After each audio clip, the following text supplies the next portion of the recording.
کرنے بچے کی جاتے ہیں یا بچہ خود نوجوان بیٹھے ہیں، ہماری ڈیمانڈ کیا ہوتی ہے؟ لڑکی کیسی ہو؟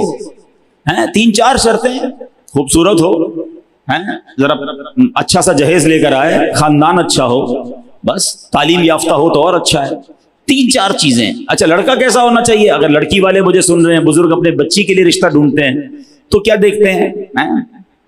وہ کہتے ہیں نا کہ مرد کی خوبصورتی تو اس کے جیب سے ہوتی ہے، رنگ روپ نہ بھی ہو، پیسے والا تو پھر بھی چل جاتا ہے، لیکن بہرحال چلو دکھنے میں اچھا ہو، پیسہ ہو، ذرا غلط کوئی کام، بڑے غلط کام نہ کرتا ہو۔ اچھا ہمارے یہاں غلط کام بھی اپنی مرضی سے بنائے ہوئے ہیں، ہماری لسٹ کچھ اور ہے، شراب نہ پیتا ہو، جوا نہ کھیلتا ہو، ہیروئنچی نہ ہو، نشئی نہ ہو، ایسے کام نہ کرتا ہو کہ جس میں معاشرہ برا کہے۔ یعنی ہمارے نزدیک برائی بھی وہ والی برائی ہے جس کو لوگ برا سمجھتے ہیں۔ یہ چیک کرتے ہو کہ نماز پڑھتا ہے کہ نہیں پڑھتا؟ شراب پینا حرام، مگر نماز نہ پڑھنا اس سے بھی بڑا حرام، مگر بے نمازی کے تو کوئی پرابلم نہیں ہے۔ پیسے کتنے کماتا ہے یہ ضرور چیک کرتے ہیں، کدھر سے کماتا ہے یہ چیک کرتے ہیں۔ حرام کمانے والے کو اپنی بیٹی دینا چاہ رہے ہو، اور اگر خدا نہ خواستہ سود کا کام کر رہا ہے، سود کھانے والے کو تو اللہ سے جنگ کرنے والا کہا گیا، اللہ اس سے اعلان جنگ فرماتا ہے۔ تم اپنی بیٹی کا رشتہ اس کے ساتھ کر رہے ہو جو رب سے جنگ کر رہا ہے، بچے گا؟ بربادی ہونا ہے۔ اچھا پیسے حرام کے ہیں، آپ کی بچی کو بھی حرام کھلائے گا، آنے والی نسلوں کو بھی حرام کھلائے گا، بٹ nobody care، کون خیال کرتا ہے اس چیز کا؟ اللہ اکبر۔ اور اے نوجوانوں جو اپنی ہونے والی بیوی کے لیے، بچوں کی ماں کے لیے جو ڈیمانڈیں ہماری، پہلی ڈیمانڈ یہ ہونی چاہیے کہ وہ نیک ہے کہ نہیں۔ یاد رکھو عورت، ماں جو ہے نا وہ سب سے پہلی درس گاہ ہے بچے کی۔ اگر ماں کا عقیدہ ہی درست نہیں ہے، وہ عورت جو ہے باعملی نہیں ہے، نمازی نہیں ہے، نیک نہیں ہے۔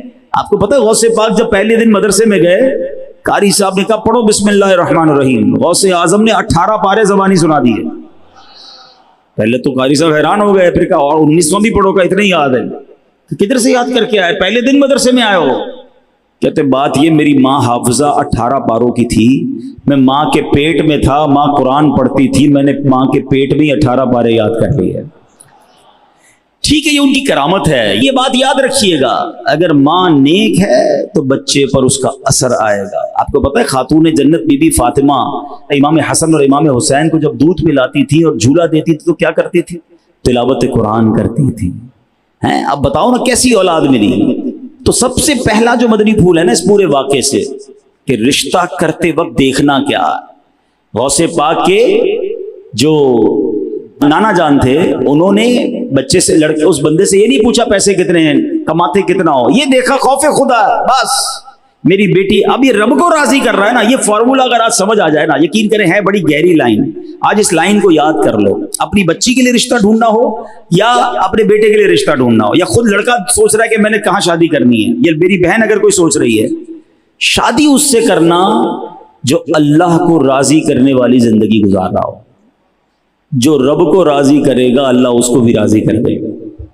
اس سے شادی مت کرنا یا ادھر رشتہ مت کرنا جو اللہ کو ناراض کر رہا ہے، کیونکہ اگر رب ناراض ہے نا تو لائف برباد ہو جانی ہے۔ ایک لائن میں نے آپ کو سب بتا دیا۔ اب رب کو راضی نمازی کرتا ہے، بے نمازی نہیں کرتا۔ رب کو راضی حلال کمانے والا کرتا ہے، حرام کمانے والا نہیں کرتا۔ رب کو راضی پردہ کرنے والی خاتون کرتی ہے، بے پردہ نہیں کرتی۔ ارے جس کا عقیدہ ہی صحابہ اہل بیت یا اولیاء کرام کے بارے میں درست نہیں، وہ شادی کیوں کرنی ہے؟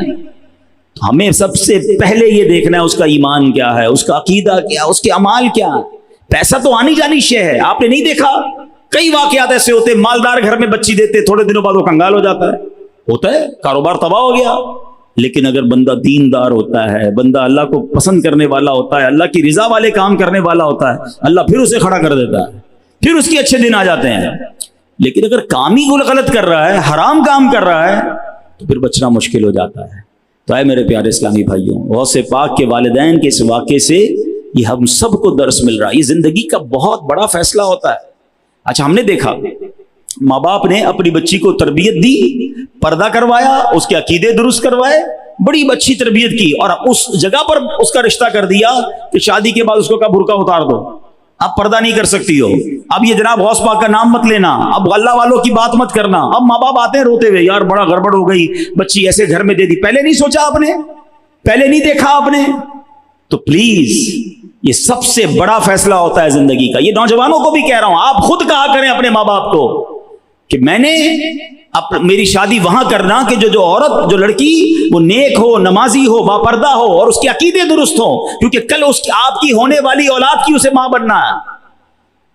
ایک بڑی عجیب بات آج کہنے جا رہا ہوں. کتابوں میں لکھا یہ جملہ کہ جس بندے کی, یعنی یہاں اگر ایسے نوجوان مجھے سن رہے ہیں یا بعد میں سنیں گے جن کی شادی نہیں ہوئی نا, ابھی سے آپ کی ہونے والی اولاد کا آپ پر ایک حق ہے نا. عجیب بات کہ یار شادی ہوئی نہیں اور ہونے والی اولاد کا, ہاں حق لکھا کتابوں میں کہ اس ہونے والی اولاد کا حق یہ ہے کہ اس کے لیے اچھی ماں تلاش کی جائے.